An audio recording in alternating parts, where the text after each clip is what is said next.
গাছের করলা দিয়ে গুঁড়া মাছ দিয়ে পাতা দিয়ে পাতুরি করবো। এটাও আমি আমার টপে লাগানো পাতা, মিষ্টি কুমড়ার পাতা। পাতা দিয়ে করলা দিয়ে পাতুরি করব। পেঁয়াজ, কাঁচামরিচ বাটা, রসুন বাটা, আদা বাটা, হলুদ, মরিচ, ধনিয়া, জিরা সব মিলিয়ে এখন মাখবো। আবার বলো।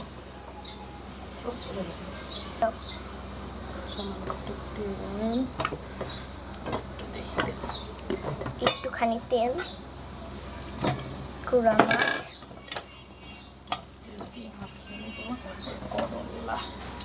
করলার সাথে একটু আলুও দিতে পারেন। আলু দিলাম, নিজের গাছের করলা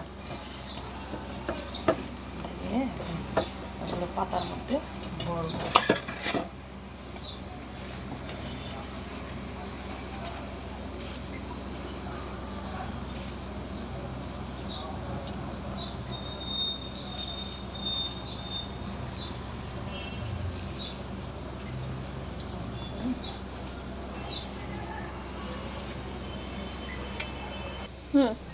এখন পাতুরিগুলো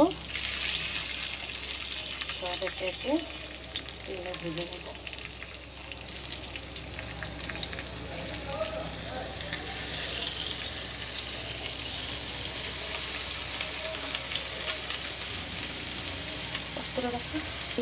এখন ঝুমে আছে দিয়ে ঢেকে রাখবো।